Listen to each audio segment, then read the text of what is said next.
Welcome to the Tech Egg. Don't get scrambled. Enjoy the video.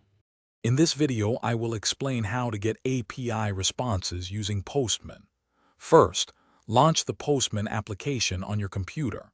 Then, click on the plus icon or New button to create a new request tab. This new tab is where you will configure all the details for your API call.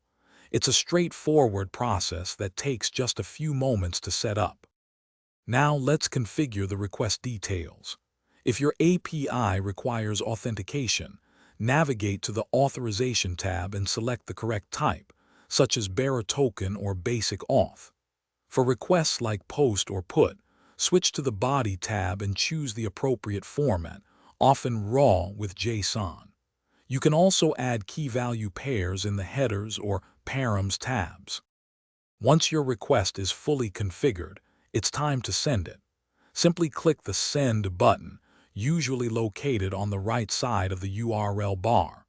Postman will then execute the request and display the API's response in the lower panel.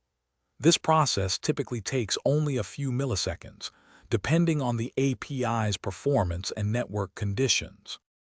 After receiving the response, carefully examine its components.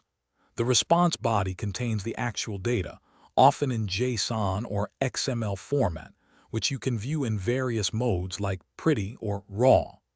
A status code of 200 indicates success, while 400 or 500 series codes signal client or server errors, respectively.